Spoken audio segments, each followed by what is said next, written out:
একদিন একটি ছোট্ট পাখি মনের আনন্দে আকাশে উড়ে উড়ে যাচ্ছিল, কিন্তু হঠাৎ এক প্রবল ঝড় আসলো। ঝড়ে পাখিটিকে উড়িয়ে নিয়ে গেল। পাখিটি গিয়ে পড়ল এক নদীর উপরে। নদীর পানিতে পড়ে পাখিটি উঠতে পারছিল না। পাখিটি ডুবে ডুবে যাচ্ছিল। বাঁচার জন্য সে অনেক চিৎকার করতে লাগলো। বাঁচাও বাঁচাও, আমাকে কেউ বাঁচাও, আমি ডুবে যাচ্ছি, আমাকে কেউ বাঁচাও। পাখিটির চিৎকারের শব্দ শুনে একটি সাপ চলে আসতে থাকে। সাপটি পাখিটির কাছে এসে বলে, এবার কে বাঁচাবে তোকে? আমি খাবো তোকে।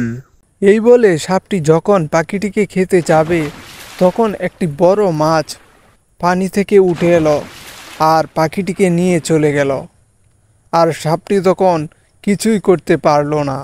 মাছটি তখন পাখিটিকে নিয়ে কিনারায় চলে গেল আর তাকে ছেড়ে দিল আর বলল, যাও, তুমি এখন মুক্ত, তোমার আর কোনো ভয় নেই। আমি এই নদীর সবচাইতে বড় মাছ, আমি থাকতে কারো কোনো ক্ষতি হতে পারে না।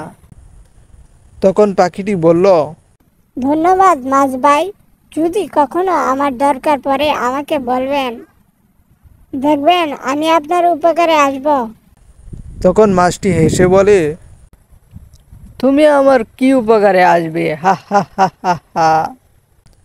তারপর মাছটি সেখান থেকে চলে যায়। তো বন্ধুরা, পরের পর্ব কি হবে জানতে অবশ্যই চ্যানেলটিকে সাবস্ক্রাইব করে রাখুন আর ভিডিওতে লাইক করুন। তো দেখা হবে নেক্সট ভিডিওতে। Good bye.